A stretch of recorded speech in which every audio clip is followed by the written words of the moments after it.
Hi there, this is Tatum, and welcome to the TNA Post Show. As always, I'm joined by my co-host. He's the fourth rascal. He's the star of the show. He's the one and only Burt Macklin. How's it going? It's going good.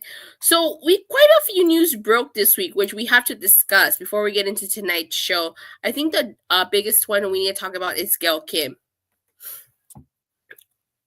I know it came as a surprise to everybody, knowing that Gail Kim was fired earlier this week.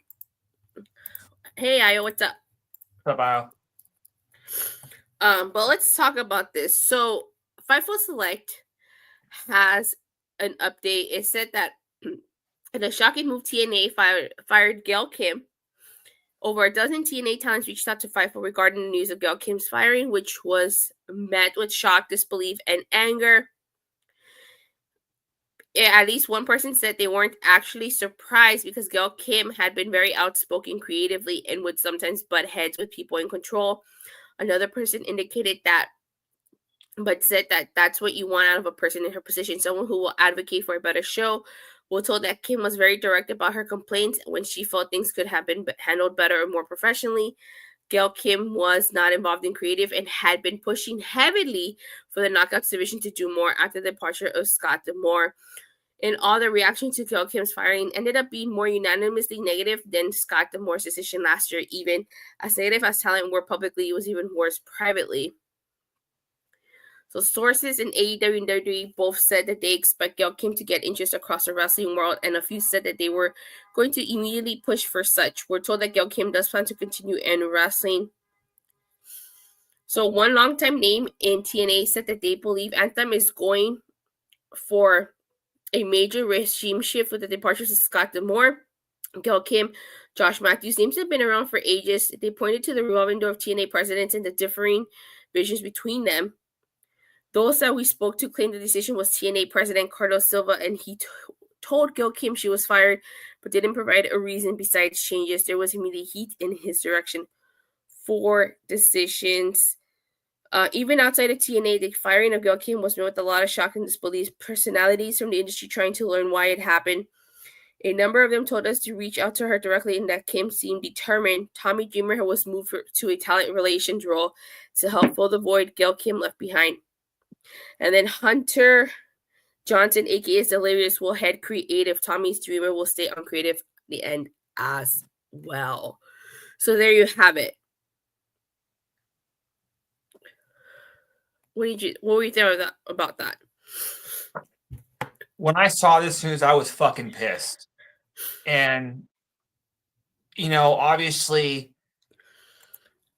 at the end of the day, I say this a lot, I'll trust the process just in terms of, for two reasons. One, TNA's been around a long time, so there's no reason for me to doubt that they can't handle and pivot from change.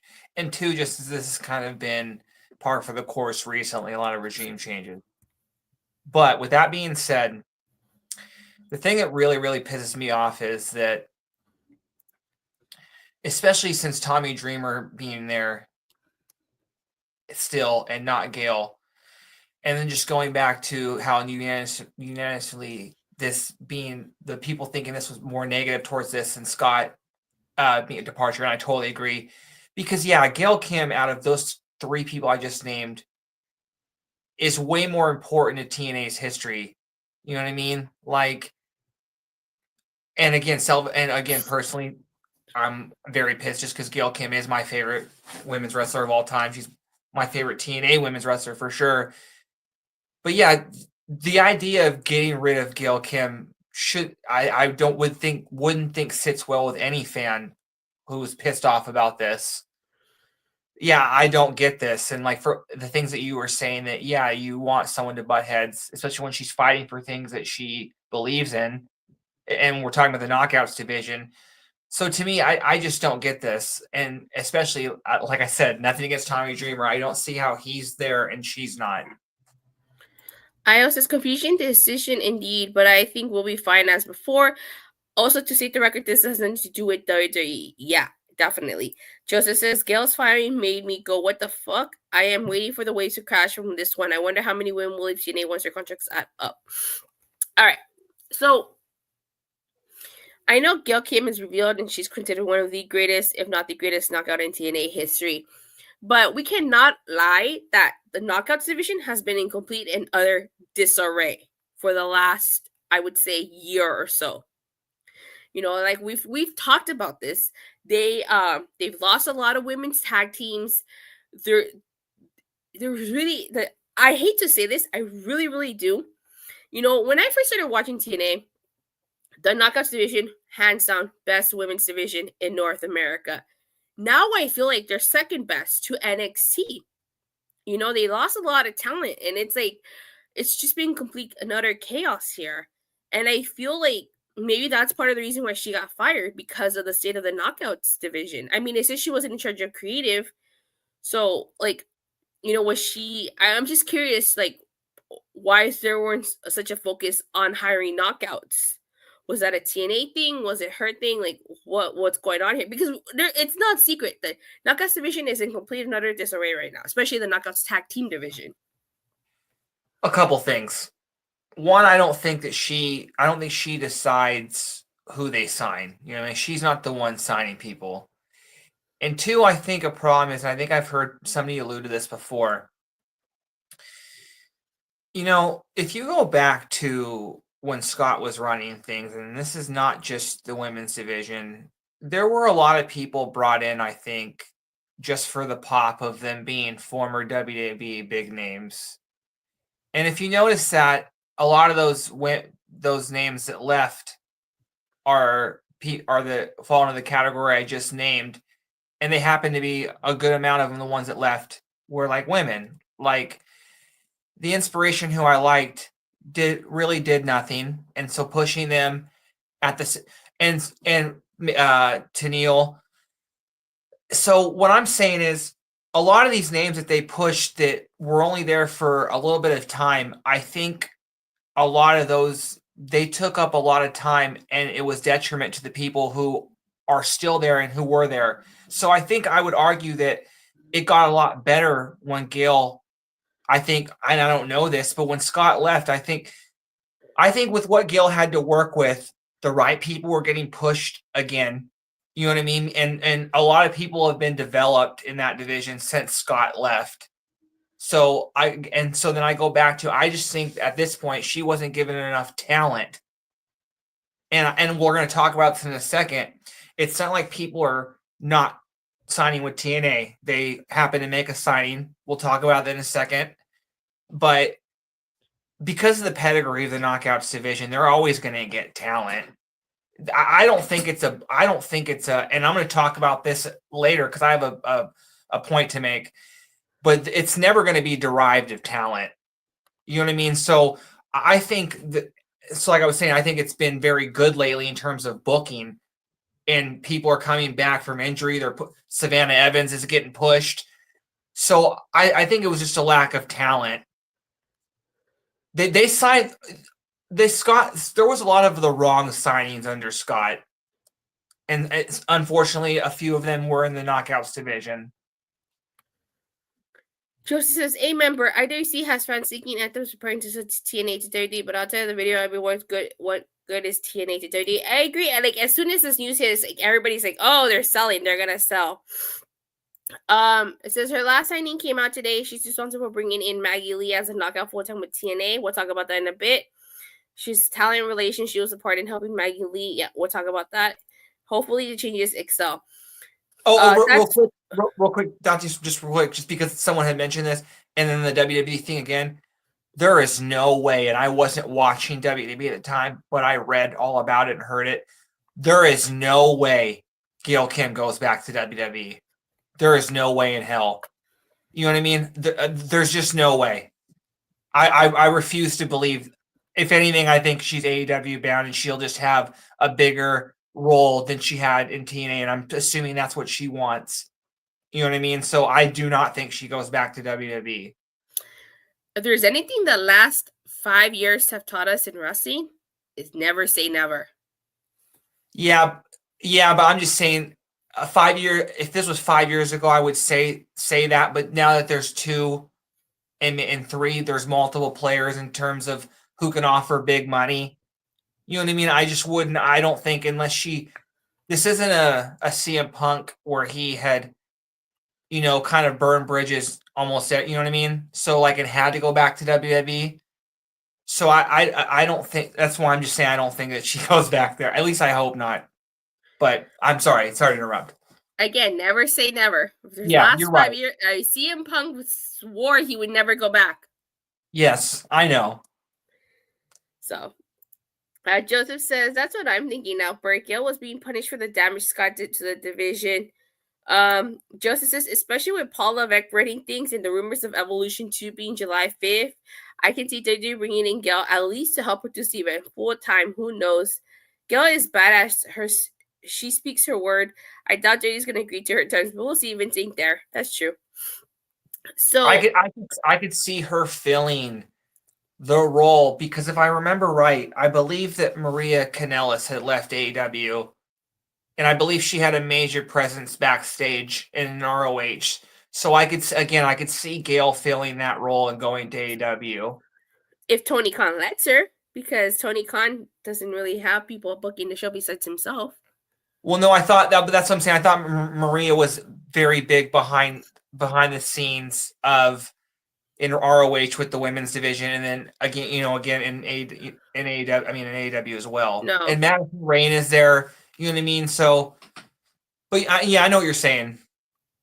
We'll see. Wherever Gail Kim goes, she's definitely gonna be an asset to help to improve the women's division. Yeah.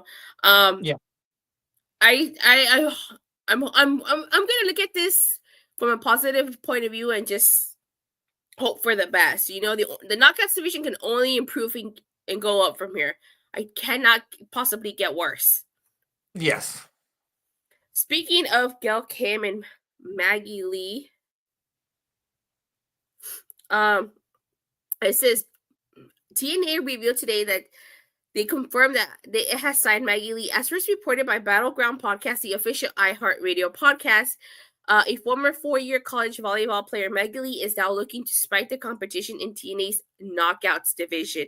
The 5'11", damn, she's tall. Award-winning Iowa native was trained at Black and Brave Wrestling and will celebrate 3 years in the ring this summer. So, Fightful Select report. I believe that's Seth Rollins' account. Yeah, that's Seth Rollins. It says, Fightful Select reports one of the top 3 prospects in wrestling is now signed by TNA, but actually has been signed for quite some time. TNA confirmed that Maggie Lee has signed with the company as revealed on the Battleground podcast. Lee has been a standout independent wrestler the last couple of years and regularly popped among the names that people excited to be signed. As it turns out, she's been signed a while. Despite the news emerging on March 27th, we're told that Maggie Lee was actually signed months ago, sometime after December. Beyond that, she was a signing that Gail Kim and Ariel Schindler had made before they were fired. So I wonder why they just reviewed the news. I guess they were trying to release some positive news along the negative news of Gail Kim's firing, but that's crazy to me that she was signed sometime after December and she hasn't been used. Because Maggie Lee, back when Bert and I were covering Explosion, Maggie Lee was a regular on Explosion. She's actually very talented. I actually wouldn't mind seeing her in a tag team with Zaya Brookside. To me, that's not a good look for them saying that she's been signed a while and then they just break the news a day after. They're really, but again, whatever. This again, so to my point earlier, they don't have a problem. They're never gonna have a problem getting talent, but still the timing is weird. I also said Madison is there, but she ain't doing much. Whatever happens, even if y'all takes time to just breathe, you won't have problems finding work. I agree with that. That's positive news indeed. Yes, that is not if Maggie was signing for a while. I think her signing was to distract us. It was a bad job. If it was bad. Yeah, I mean, like I said, Maggie Lee is pretty talented. I don't know where she goes from here. And like I said, personally, I would like to see her in a team with Zaya Brookside. We do need more women's tag teams, so definitely. And we're getting them. Mm-hmm. All right. So before we get started with tonight's podcast, as always, this week's podcast is sponsored by Shroom Bar, the protein mushroom bar. It's made of not psychedelic, but 4 powerful mushroom adaptogens. It has lion's mane, which increases focus, memory, and neuroplasticity, making it easier to form new patterns and learn new things. Next time you're trying to learn what that new move, it will actually stick in your head rather than forgetting it immediately. It has cordyceps, which increases VO2 max, blood flow, and overall endurance. It has reishi, which decreases stress. It has turkey tail, which boosts your immune system, and we all know y'all need that on those sticky ass gym mats. On top of that, it has 12 grams of protein.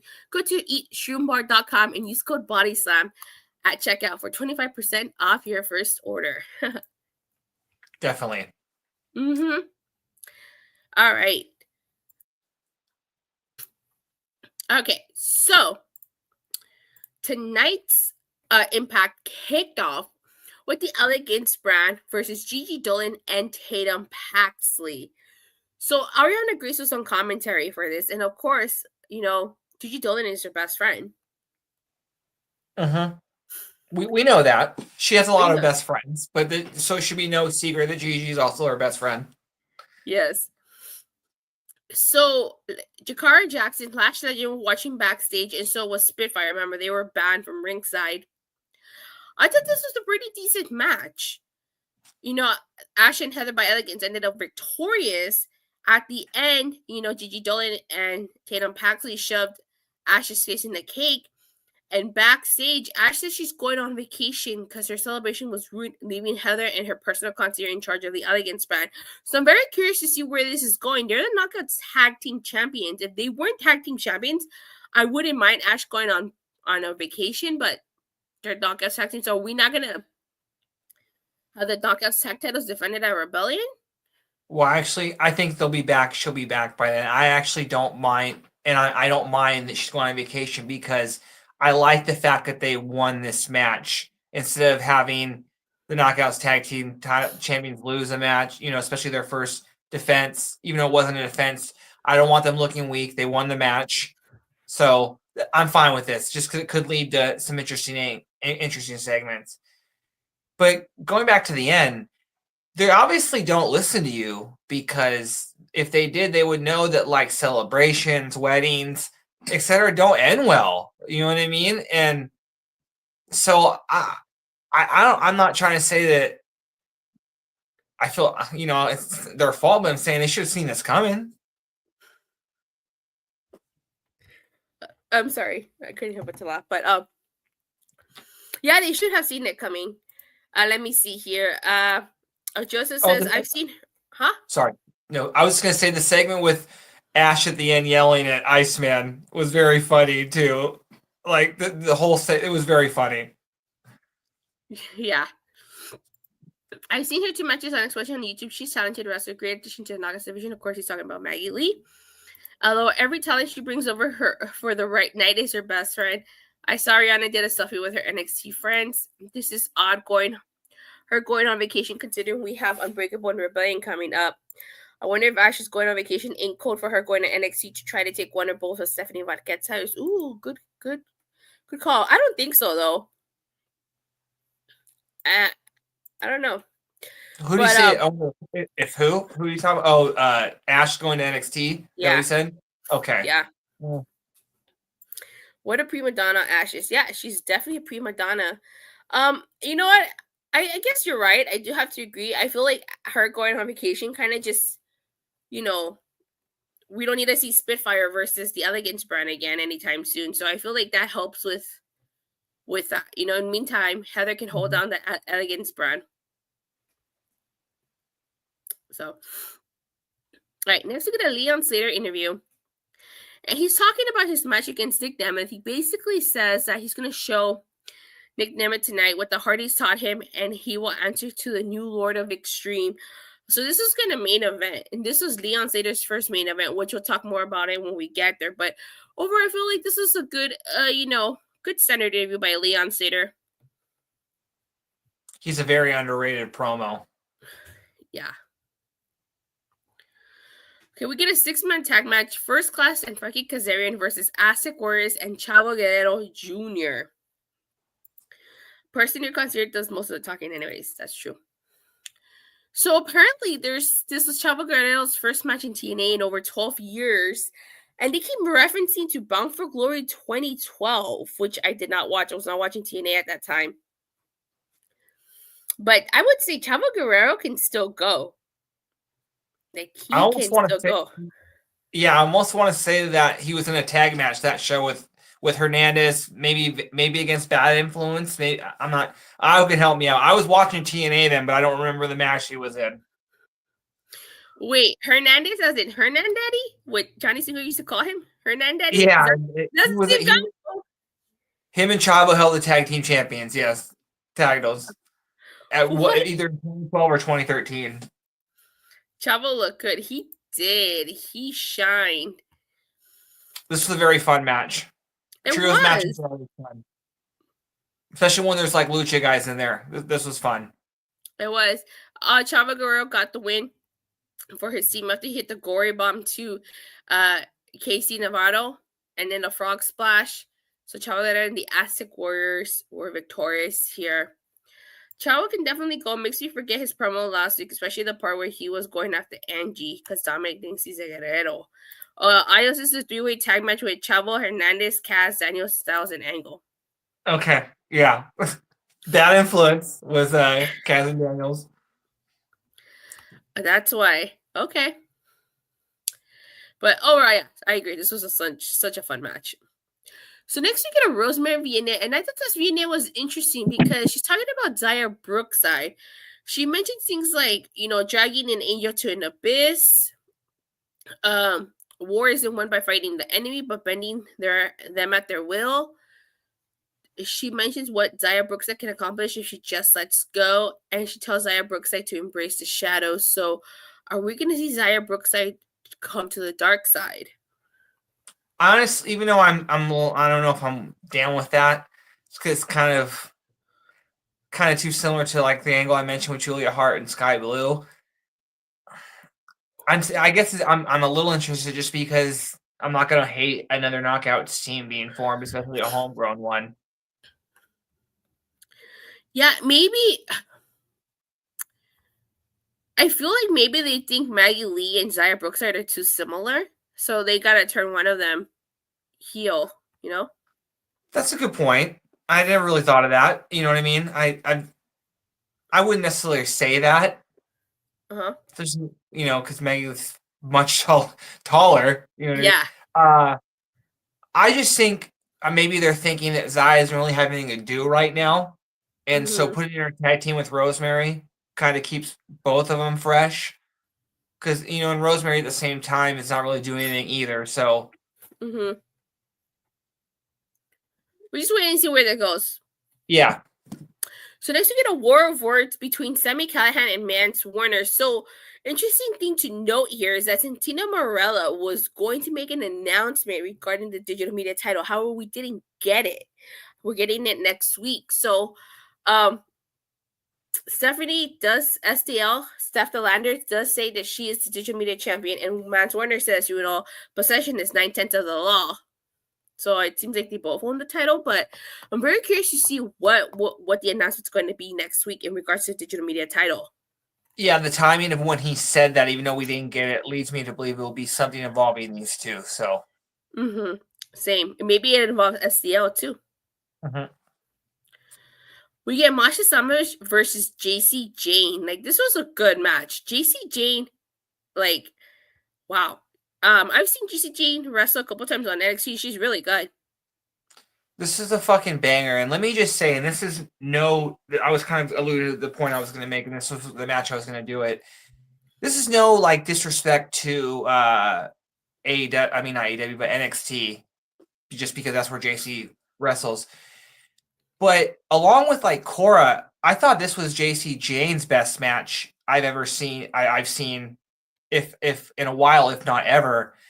And I don't know what it is, but I just think maybe because TNA has been booking their women's division a lot longer, and while in other companies it might seem not on the same level as the other division, TNA has always booked the women's division on the same level as the men's division. So maybe it's just the way they put together matches, but I thought this was, and along with last week with Cora, like they really like let Jacy shine in this match. Like, they gave her a lot. Like, this was a great match.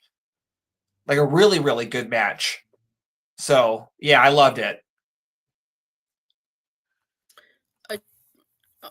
Where my mouse is stuck. Hold on. Joseph says, I'm thinking we may get a rematch, but Mance must defend in place of Steph. We don't know if Steph is 100%. Yeah. Joseph says, Jacy has been in NXT for like 5 years. I think she's at the point where she could go up to the main roster once again. It's crazy that Jacy's best match is against Masha. Really? She's been on there for 5 years? I think it's time for her to go to the main roster then. So at the end of this match, Tessa attacks Masha. And if you look, as Masha's leaving, Tessa's leaving, she has a moment where she's staring at Jacy Jayne. So we're going to see Tessa versus Jacy Jayne, perhaps. And, Xia Brookside and Li Ying Li come to Masha's aid and they chase away Tessa. So interesting here. I've been trying to kind of like bite my tongue and, obviously not shit on it too much, just in terms of, my outrage with Tessa and, again, not letting it ruin the show or bring it up too much. But I think this is kind of the first time it hit me where I'm kind of over it. Mm-hmm. Because I was so pumped last week when Lash and Jakara came out, and we obviously had Tatum and Gigi, and I love this whole NXT involvement, and then just with this, we see Jacy, and then this whole thing kind of instantly felt like it became about Tessa, and it's just really, and this is kind of when it really hit me, and it really started to bug me. I also says a 6-women tag match next week. Next week it will be a 6 knockouts tag match. Tessa and NXT Jacy Jayne and a mystery partner versus Li Ying Li, Xia Brookside, and TNA knockouts champion Masha Slamovich. Who could be the mystery partner? Who do you think that would be? I'm hoping it's either Fallon or Jasmine Nix, another member from Fatal Influence, but I don't know. Maybe it could be somebody returning from injury. They're almost hiding that Tessa will be a 2-time knockouts champion, but they are scared to pull that trigger. Again, it's inevitable. It's going to happen. But like I said, soften the blow a little bit. I think they said Masha's at like 150 days or something. Like, give her a year-long reign or close to that. And then I think it'll be a little more palatable test of becoming champion. Because like Joseph said, if that's who said it, it's inevitable. Oh, yeah, definitely. Tessa's winning that knockout title whether people like it or not. Okay, before we go on, this week's podcast is sponsored by Shroom Bar, the protein mushroom bar.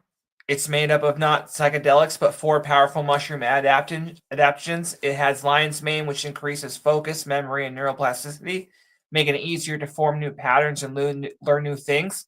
Next time you're trying to learn that new move will actually stick this time in your head rather than forgetting it immediately.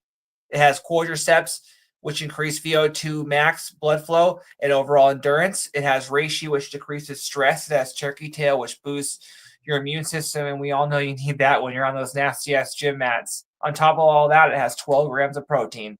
Go to shroombar.com and use code BODYSLAM at checkout for 25% off your first order. Good. Ooh, I'm curious to see how those bars taste now. Definitely. Might try one. All right. So we get a quick Mike Santana Vignette, and it's just basically a recap of him and his rivalry with Mustafa Ali. And as he's walking, he sees posters of Ali, like those political posters, Yes. and he rips them. So obviously the feud between him and Mustafa Ali is not done yet. So we're definitely going to get a third match. Question is it going to happen at Rebellion? Is it going to be after Mike Santana becomes a world champion? Is Ali going to become world champion and have Santana take the title off of him? So we just got to wait and see. Whether it's for a title match or not, I definitely could see them having a match in Slammiversary in Santana's hometown. We think that that's when Santana will win the championship, if that's when he just kind of feels right. But if that's not what happens, him beating Ali in maybe a non-title match that night seems likely to me. Yeah. And their third match needs to have a stip. Yeah, I agree. Their third match needs to have a stipulation. Yes. All right, so next we get Eric Young versus Ace Austin. Apparently, this is a first time ever match. They've never faced each other in all their entire time in TNA. I think this was a good match, but I knew that there was no way Ace Austin was going to win this, considering that the Northern Armory was at ringside. You know, before I get into the Northern Armory, when I saw it, I'm like, I'm kind of sick of Ace Austin losing, just because I thought that with, especially, it's very unfortunate, but with Chris Bay out, I thought that it would kind of force them to maybe do a little something in the singles department, just singles division with Ace. Seems like he's lost more recently, but again, he's not buried. You know what I mean? Just a little pet peeve of mine, a little nitpick. I was talking to Io about this during the show, and this is no disrespect to Josh, but I'm starting to think that the Northern Armory are better with Eric as the leader. And the reason I say that is just I'm just noticing more of Travis Williams and Judas Icarus. They're standing out a little bit more. Like when they came out with Eric, they kind of like were mirroring his mannerisms a little bit, kind of looking sinister like Eric. And the ultimate goal for me when this group was started was I think they need to get them over. So I don't know, it just fits more with Eric. It's crazy how the second iterations of groups, like the Casey Navarro and AJ Francis, they're the second iteration of First Class, and then the second iteration of the Northern Armory. It seems like the second iterations fit more than the first ones. Mm-hmm. It's crazy when you think about it. The best Bullet Club leader, in my opinion, was the second one, AJ Styles. You know what I mean? So yeah, right. I have to agree. I feel like this version of the Northern Armory is a little bit more aggressive. Like Judas Icarus and Travis Williams are not as in the background, so to speak. They're more up front and center. Uh-huh. Yeah, so we'll see where they go. I think they definitely should become tag team champions at one point. Mm-hmm. Okay, so next, let's see. Yep, although I thought Josh's version had potential, but EY is great replacement. Icarus and Travis feeling like someone's. Yeah, I think Josh's version, the problem with Josh's version is that we really didn't get to see it expand because, Josh left. I think had Josh stuck around, I think we definitely would have seen them grow as a unit, as a faction, as a tag team. Uh-huh. Unfortunately, we didn't get to see that. So yeah. We get a Joe. Oh my god, I cannot help but to laugh at this segment. We get a Joe Hendry promo segment. And, he's talking about how he made it clear he would put the title online against anyone from any company. And out comes Elijah. And Elijah says that he is not there to be his next challenger, but he believes in Joe Hendry like everybody else does. And he's out there to know that he's got his Joe Hendry's back and a friend in him. He talks about how Joe Hendry's favorite color is blue. He loves classic movies and is a fan of Toy Story. Oh my god, this part got me good. And he returns on the concert. He plays "You Got a Friend in Me," which is such a classic. I mean, come on. I think everybody by now has heard "You Got a Friend in Me." Who hasn't watched Toy Story? Yeah, for sure. I'm not gonna lie. I was singing to "You Got a Friend in Me." This concert is interrupted by the king of TNA himself, Frankie Kazarian, and although he admits that he hates Elijah and Joe Hendry, he admits that they're both accomplished musicians, but everybody knows real men play the bass. I'm not even... Yeah, play the bass guitar. I'm not musically inclined here, so, I don't play anything. And correct me if I'm wrong, but I think the first song he was playing was La Cucaracha. Was it? I think so. It sounded like la cucaracha. Frankie Kazarian is a delight. This was so funny. The fact that he came out with a bass is hilarious. I forgot Frankie Kazarian is actually in a band. Like he's a legit musician. I forgot it. I didn't know that. Yeah, he's in a band. So he starts to sing a song about El Paso. And basically, they try to get Frankie Kazarian to leave. And Frankie warns Henry that he could call his shot whenever he wants. And there's this tease where Elijah almost runs into Joe Henry after he attacked Cass, and then Joe Henry and Elijah sing na na na na na na na na na na goodbye. And then like he almost ran back, but he backed down last minute. So I thought this was the most hilarious thing ever. This was funny. Yeah. Just this concert was funny, but all jokes and fun aside, does Bert and think that somebody from NXT will end up challenging Joe Henry, or does Frankie Cass inch soon? Oh God. Someone from NXT will challenge Joe at Unbreakable, but at Rebellion it'll be somebody from TNA. Probably, I would think Elias is going to turn on him by then, because this partnership, just Elias is doing a good job playing the role of like it's pretty inevitable he's going to turn on him. So I can see that happening sooner or later. It should. So I have to agree with you. Unbreakable, NXT, Rebellion, someone from TNA. I think that, like you said, Elijah's going to definitely turn on Joe Henry. And I think at some point, Frankie Kazarian's going to call his shot. Yeah.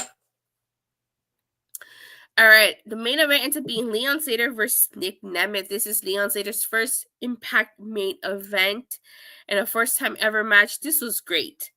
Leon Slater continues to impress. We got a little over 4 months to go for him to break the record for X Division champion. I think he's definitely going to do it. I think that the fact that giving him all these opportunities just goes to show that I think they're giving him up to break the record, break Amazing Red's record. I know if you could help me out, because I know you're in the chat. Real quick, who's the youngest ever person to become TNA champ? And hopefully you can help me out. This match was so good, and the whole time, especially during the end, it just reminded, especially with Hannah Fan's commentary, like saying like, "Go for it, kid." This just reminded me of the typical match, just like when Jeff Hardy faced Undertaker, like Biker Taker on like that random episode of WWE, and when he wouldn't stay down, and just JR's commentary. This match just kind of solidified to me Leon Slater as a main event player. Same. Let me see. Just as he may do it at Rebellion in that Ultimate X match, assuming he is one of the challengers.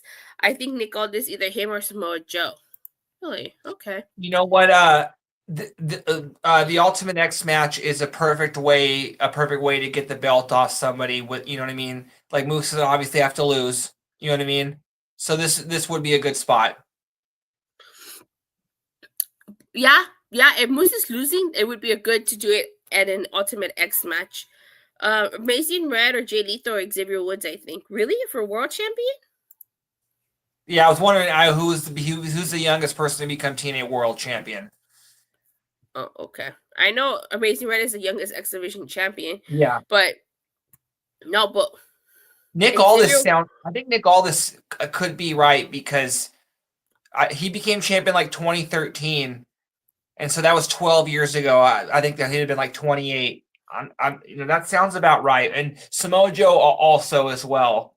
But yeah, no, I was just curious, just because then, Leon Slater's got a lot of time, but him doing that eventually, I could see that as well, just because he's so great already at such a young age. Oh, I also you meant world champion. Yeah. World champion. He's talking about world champion, not X Division. X Division we know is Amazing Red. Yeah, just because the whole time I was watching this match, I was just thinking to myself, I was like, Leon Slater, I'm thinking even beyond the X Division champion. I know I got a lot of people. I got a lot of world title contenders, but he's got a lot of time. He is only 20. You know what I'm saying? Because I don't think anyone broke it. I mean, won the world title that young in TNA. The answer is Tessa. Oh damn! Okay, damn. Okay. I wouldn't. Okay, that stumped me. I wouldn't. I totally forgot to think. That I was thinking way younger in TNA's history. Okay, yeah. All right. She won it in 2020. Okay. She won, and she's younger than me. She's 2 years younger than me. So she won it in 2020. So she's going to be 30 this year. So take away 5 years. She won when she was 25? Okay. Yeah. Leon's got 5 years to break that one too. All right, but so Nick Nemeth is victorious. Thank you, Lyle. Thanks to Ryan Nemeth, who gets involved in this. At the end of the match, Ryan attacks Leon Slater, and the Hardys come out to Leon Slater's defense, and we find out that Matt Hardy are challenging the Hardys are challenging the Nemeths to a match at Rebellion. So I feel like the Nemeths are going to take those tag titles off the Hardys. Yeah. Again, we talked about this too. I think after that, I think their TNA does have a taping and then a pay-per-view maybe in Canada. So, and I believe Jeff can't go there. So this would be the time. This match, let me just say, I think Hannafan is the best since JR at selling disgust and just the heat for the heels. Like the whole time in this match, I just love how he was bashing Ryan Nemeth. He's like, he's a hack. Like he was calling him a hack and just say like he's riding Nick Nemeth's coattail. And this is funny that I love the whole storyline that basically Nick Nemeth is going to carry his brother to a championship. You know what I mean? So yeah, I do think they win. I like this story just because. Just imagine the promos of Ryan basically saying they're better than, you know what I mean, than the Hardys. That's just a laughable statement. I said the second hit, this was AJ Styles. Oh, okay. Okay. Yeah, oh my God. If and when they win those tag titles, Ryan Nemeth is going to be so insufferable. He's going to be so freaking unbearable. So yeah, because obviously I could put Nick Nemeth career wise a little bit less than the Hardys, you know what I mean, on the same level. But like Ryan Nemeth being his brother and then comparing the team, it's just no way that they're on the Hardys. They're as good as the Hardys just because Ryan's on the team. You know what I mean? But that's like the gimmick here. It's so funny. Yeah. Oh my God. All right. So we're on the road to Rebellion. I mean, to Unbreakable, then Rebellion. Bert, is there anything you want to say as we get ready to wrap up tonight's show? Just keep watching. I have to say yes. Yeah, I know there are a lot of the news earlier this week upset a lot of people, but I honestly think the things can only get better from here. Because remember last year when Scott D'Amore was fired, there was a lot of rage, there was a lot of uproar, but look what's happened. So let's just try to be positive and hopefully, the Knockouts division and the Knockouts Tag Team division improve and go forward from here. I'll add to that. Look, take it from me, someone who was very angry yesterday. But again, I've been watching TNA for so long. They kind of what brought me back to watching wrestling. I'm not going to just like give up, there's been too many things that have happened in this history of this long, illustrious promotion. I'm not going to doubt them now. So, yeah, like I said, keep watching. Exactly. All right. As we get ready to wrap up, where can people find you? Just on Twitter, BurtMac11.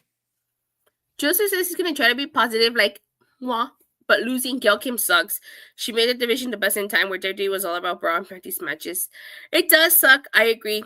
It sucks, but we just have to be positive and hope that, um, and assume that things are going to get better. Because, like we mentioned, the Knockouts division, and we can do a whole podcast about this, has just been, a mess. Whether to no fault of Gail Kim's fault, but still, the show must go on. Exactly. As Io says, the show must go on. Yeah. All right. And you can follow me on Twitter at @. I talk Raw, SmackDown, occasionally AEW Dynamite, of course, TNA Impact. I go live on my YouTube channel, Rangers of Wrestling, every Monday, Wednesday, Friday, occasional Saturdays and Sundays. And of course, for all things TNA, you guys are here every Thursday on Body Slam. All right, well, with that being said, thank you guys all so much for watching and for the continued support. Please don't forget to like and subscribe. Make sure you hit that bell so you get notified whenever I go live or whenever we go live or Body Slam goes live. And we'll see you guys next week. Bye. Bye.